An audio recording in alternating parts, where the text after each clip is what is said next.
മനുഷ്യ മനസാക്ഷി ഞെട്ടിച്ച മണ്ണാർക്കാട് നബീസ കൊലപാതക കേസിൽ പ്രതികൾക്കുള്ള ശിക്ഷാവിധി ഇന്ന് പ്രഖ്യാപിക്കും. നബീസയുടെ കൊച്ചുമകൻ ബഷീറും ഭാര്യ ഫസീലയും കുറ്റക്കാരാണെന്ന് മണ്ണാർക്കാട് കോടതി കണ്ടെത്തിയിരുന്നു. പ്രതികൾ ബലം പ്രയോഗിച്ച് നബീസയെ വിഷം കുടിപ്പിച്ച് കൊലപ്പെടുത്തിയെന്നാണ് കേസ്. ബിപിൻ സി വിജയൻ ചെയ്യുന്നു വിവരങ്ങളുമായി. ബിപിൻ,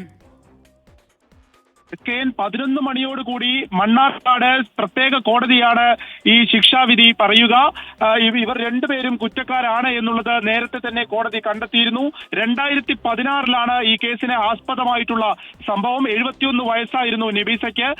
നബീസ വീട്ടിലുണ്ടായിരുന്ന സമയത്ത് ഇവരുടെ വാടക വീട്ടിലേക്ക്, അതായത് കൊച്ചുമകന്റെയും ഭാര്യയുടെയും വാടക വീട്ടിലേക്ക് അവരെ കൊണ്ടുപോവുകയായിരുന്നു. ഇങ്ങനെ നബീസ ഈ റംസാൻ കാലത്ത് വന്നതിന് ശേഷം ചീരക്കറിയിൽ വിഷം ചേർത്ത് ആദ്യം കൊലപ്പെടുത്താൻ ശ്രമിച്ചു. എന്നാൽ ഇത് ഏറ്റുന്നില്ല എന്ന് കണ്ടപ്പോൾ നിർബന്ധിച്ച് വിഷം കൊടുത്ത് കൊലപ്പെടുത്തി. ഒരു ദിവസം ആ മൃതദേഹം വീട്ടിൽ വെച്ചു. അതിനുശേഷം നായാടിപ്പാറയിലുള്ള റോഡരികിൽ കൊണ്ടുപോയി തള്ളുകയായിരുന്നു. ഒപ്പം തന്നെ ഒരു ആത്മഹത്യാ കുറിപ്പെന്ന് തോന്നിപ്പിക്കുന്ന ഒരു കത്തും വെച്ചു.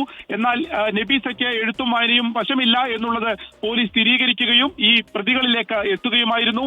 ഈ ഫസീല ഒരു സ്ഥിരം പ്രതിയാണ് എന്ന് തന്നെ പറയാം. കാരണം കവർച്ചാ കേസുകളിൽ ഉൾപ്പെടെ ഫസീലയ്ക്ക് പങ്കുണ്ടെന്നും അവർ ജയിൽവാസം അനുഭവിച്ചിട്ടുമുണ്ട്. ആ ഒരു വൈരാഗ്യം, ഇത് ഫസീലയ്ക്ക് താല്പര്യമുണ്ടായിരുന്നില്ല ഈ നബീസയുമായിട്ടുള്ള ഒരു ബന്ധം. അതുകൊണ്ട് തന്നെ ആ വൈരാഗ്യമാണ് ഈ കൊലപാതകത്തിൽ കലാശിച്ചത്. ഒപ്പം തന്നെ അതിന് കൊച്ചുമകൻ കൂട്ടുനിൽക്കുകയും ചെയ്തു. അല്പസമയത്തിനകം തന്നെ ഈ ഒരു കൂടത്തായ് കേസിലൊക്കെ സമാനമായ എന്ന് കരുതപ്പെടുന്ന ഈ ഒരു കേസിൽ വിധി ഉണ്ടാകും. SK.